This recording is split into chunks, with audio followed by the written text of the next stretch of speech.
You are in your workplace parking lot. It is 12:30 in the afternoon. You came outside to eat your lunch alone and check your phone. You open your banking app. There is a notification you did not expect. It says your account has been flagged for review by the bank's compliance department. You set your food down. You have not done anything unusual. You deposited money last week, the same kind of deposit you make regularly. You paid a few bills, normal transactions. And yet something in your account activity triggered a flag that is now sitting between you and your lunch break like something you cannot ignore. You do not know if this is a routine bank matter or the beginning of something involving the IRS. You do not know if one flag at your bank becomes a report. You do not know if one report becomes an investigation. Most people in this situation either panic and call the bank and say exactly the wrong thing, or they ignore it and let a fixable situation become an unfixable one. What a financial compliance attorney charges $250 per hour to explain is sitting right here. Stay with me.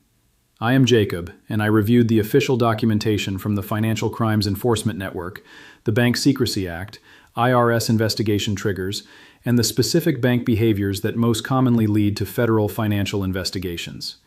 Everything here comes directly from fincen.gov, irs.gov, and published federal law. Before we go through this, the single bank mistake that triggers IRS investigations is not what most people think it is.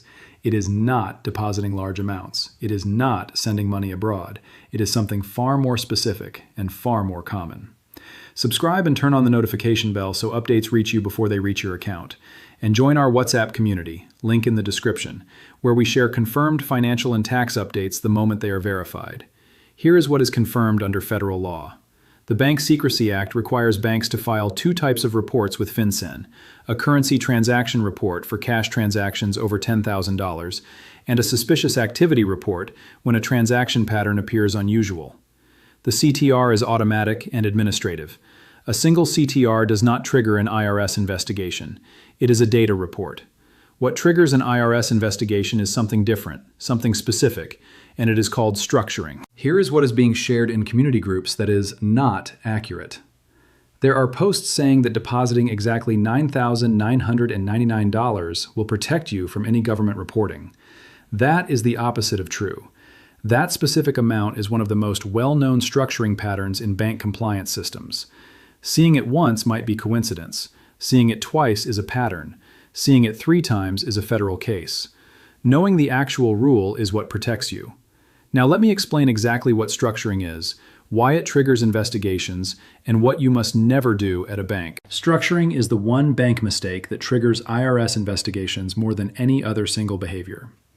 Under 31 U.S.C. 5324 of the Bank Secrecy Act, structuring means deliberately breaking up cash transactions, deposits, withdrawals, or transfers, into smaller amounts specifically to avoid the $10,000 currency transaction report threshold. It does not matter where the money came from. It does not matter that the money is completely legitimate. The deliberate act of staying under the threshold to avoid a report is itself a federal crime. Here is what makes structuring uniquely dangerous. You do not have to know it is illegal. The law does not require criminal intent beyond the intent to avoid the reporting requirement. A person who splits a deposit because they heard that $10,000 triggers government attention, even if they are splitting completely legitimate savings, has committed a structuring violation under federal law. This is confirmed in multiple Supreme Court and federal court decisions. The IRS Criminal Investigation Division receives suspicious activity reports from banks and specifically looks for structuring patterns. When an SAR for structuring is filed on your account, IRS Criminal Investigation can open a financial investigation without notifying you. They can review your account records going back years. They can interview your bank. They can subpoena additional financial records. All of this can happen before you receive a single letter. Here is what the structuring pattern looks like in practice. You have $15,000 in cash, money you saved, money you earned, completely legitimate money. You heard that depositing over $10,000 at once causes problems. So you deposit $7,000 on Monday. You deposit $8,000 on Thursday. Your bank's compliance system flags both transactions as a structuring pattern because the combined amount exceeds $10,000 and the timing suggests deliberate splitting. A SAR is filed. An IRS review is opened. Or you deposit $9,500 every few weeks over 3 months. The amount is consistent. The timing is regular. The pattern is designed, even if unconsciously, to stay under a threshold. The compliance system identifies the pattern. ASAR is filed. An investigation begins. The exact thing to do instead is simple. If you have a large amount of legitimate cash to deposit the full amount in one transaction. Provide your identification accurately when asked. If the bank files a CTR, that is the bank's administrative obligation, not a problem for you. A single CTR with accurate information is a routine data report that goes to FinCEN, and in the vast majority of cases goes no further. It is not an investigation. It is not a flag on your immigration file. It is paperwork. The exact words to use when you are at the bank and a CTR is being filed are these. Thank you for letting me know. Here is my identification. This is a deposit of my personal savings. That is all you say. Do not ask whether the CTR goes to the IRS. Do not ask how to avoid it next time. Do not explain at length where the money came from unless the bank specifically asks as part of their process. Short, accurate, factual. Here is the immigration connection that most people sending remittances or saving cash do not know. A structuring charge, or a SAR for structuring, creates a federal record. That record appears in background checks during naturalization applications and adjustment of status reviews under the Good Moral Character Standard of INA Section 316. A structuring violation in your financial history during your period of permanent residence is a matter a USCIS officer can ask about at your naturalization interview.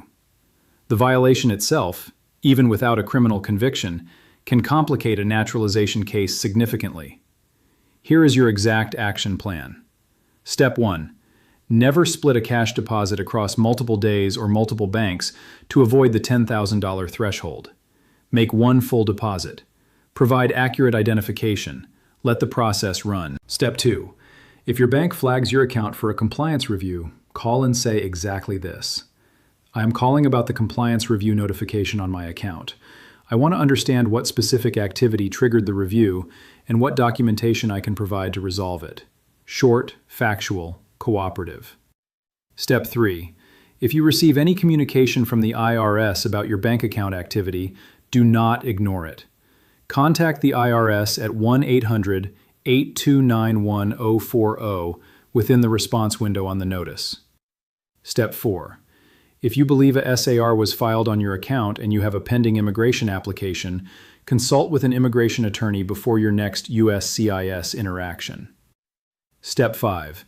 If any of this is creating financial hardship, contact the Taxpayer Advocate Service at 1-877-777-4778 immediately. Free resources. FinCEN information at fincen.gov. IRS mainline 1-800-829-1040.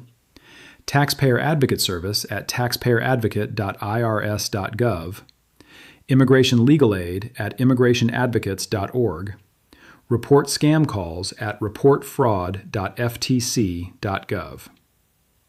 One warning before I close. There are people charging immigrants and seniors fees to advise them on how to deposit cash safely and avoid bank reporting. That advice, if it involves structuring, puts you at federal legal risk. Use licensed financial counselors and licensed attorneys only. Free help is available at every resource I just listed. Did you know structuring was a federal crime before this video? Have you ever received a bank compliance notification? Drop your question in the comments and tell me, which country are you from and which state are you in right now? I am Jacob. You have rights in this country. Knowing them is not defiance, it is protection. Take care of yourself.